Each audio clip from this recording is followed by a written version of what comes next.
السعودية وبضيوفك الكرام. أهلا بك.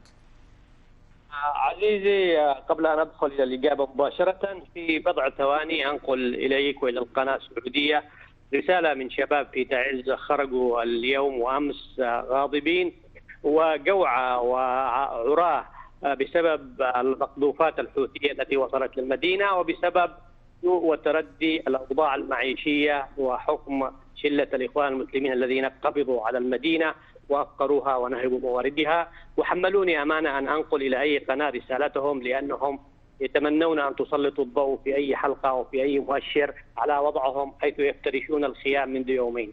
عودة إلى السؤال مباشرة. لا، هذه جزئية مهمة أستاذ عبد الستار، يعني قبل أن ننتقل إلى الجزئية الأساسية والرئيسية. يعني تعز نعرف بأن هناك كانت معارك تدور في يعني تدور رحاها في تعز، وكان هناك حديث عن فك الحصار جزئيا على الأقل عن تعز. اليوم تتحدث بأن هناك حصار مطبق، وتتحدث عن أوضاع معيشية صعبة. طبعا هي الأوضاع المعيشية في كل اليمن صعبة، ولكن في تعز ما هي حقيقة الأمر، بما أنك أشرت أيضا إلى جماعة الأخوان الإرهابية؟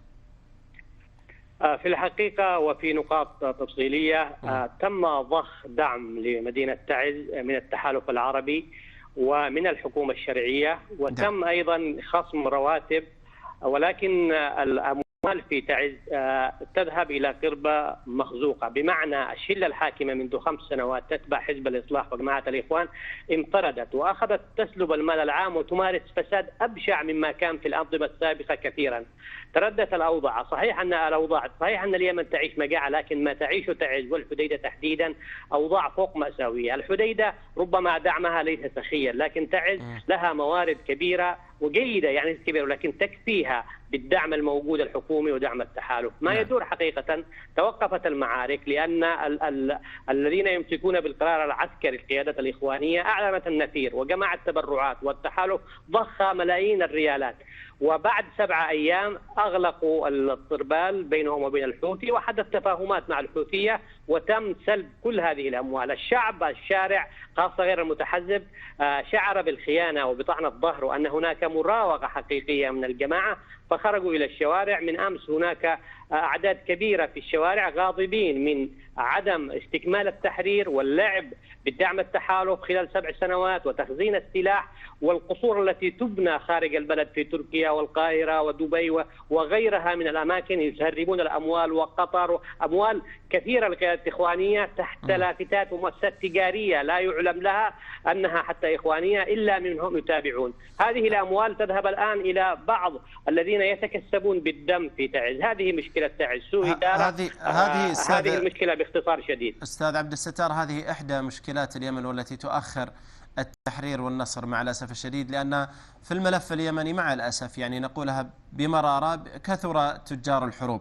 طيب نعود إلى جزئية السؤال أستاذ عبد الستار. يعني في الآونة الأخيرة كانت هناك يعني على الأقل تصدي بطولي رجولي من قبل الجيش والمقاومة الشعبية أو رجال القبائل، وكذلك بإسناد مباشر من التحالف العربي في مأرب. كان هناك الحديث عن يعني ربما سيطرة حوثية، ربما سيطرة إيرانية على مأرب. انكسر هذا المشروع. اليوم نعود إلى الحديث عن محور السلام، خاصة من جانب الأمم المتحدة والولايات المتحدة الأمريكية، التي بعض الأطراف اليمنية وبعض المراقبين والمتابعين يشيرون بأنها متماهية مع هذا المشروع في اليمن. أستاذ عبد الستار. نعم معك، أنا أسمعك. تسمعني؟ أي تفضل. نعم. في اعتقادي بدون تكتيك أو دبلوماسية أن المبادرة السعودية الأخيرة أحرجت الأمم المتحدة والأمريكان الذين كانوا يدعون أن هناك رغبة ما لدى الإيران والحوثيين في صناعة سلام بتنازلات. فألقيت هذه المبادرة إلى قلب الخارجية الأمريكية وقالوا ها هي المبادرة وأنتم عليكم الإقناع، وكانت سلطنة عمان قد وعدت بشيء من ذلك. التحركات الأخيرة أثبتت للجميع ووضعت الحوثيين في مواجهة الأمريكان أو السياسة الخارجية الأمريكية بوضوح أن هذه الجماعة لن تريد. ما حصل من مأرب صحيح أنه عمل بطولي كامل، وأنه أرجأ عدم توغل الحوثيين في مأرب، لكن هذا لم يردع ولم يجبر الحوثيين ولن يجبرهم على الذهاب إلى طاولة السلام. لماذا؟ المشروع الحوثي ليس مشروع سياسي، خلافنا مع الحوثيين ليس سياسيا صرفا، هو خلاف تاريخي، خلاف عقدي وهوياتي حول الهوية اليمنية، التاريخ اليمني، وأيضا خلاف حول استعمار جديد بحلة جديدة يدخل. إذا أعمق من ذلك، هؤلاء مشروعهم دويلة في هذه المنطقة، تبتز المنطقة، تحاول أن تصنع جناحا عسكريا كحزب الله، بل أقوى وأكثر في موقع أهم. ولذلك كل العمليات التي الآن تدار بين الأمريكان والحوثيين وفي سلطنة عمان وفي غيرها، التحالف العربي والشرعية ينظرون إليه، لكن لا أعتقد أنهم يعولون عليه. ما يعول عليه هو الميدان، أين سيصل صدى المدفع، وأين ستصل الرصاصة الأخيرة للشرعية؟ هل تصل إلى صنعاء؟ هل ستعاد الحديدة؟ عند ذلك فقط نستطيع أن نقول أن الجماعة الحوثية سترضى. الجماعة الحوثية مثلها مثل داعش لولا التحالف الدولي لما رضخت ولا صحيح. كانت الآن دويلة في العراق.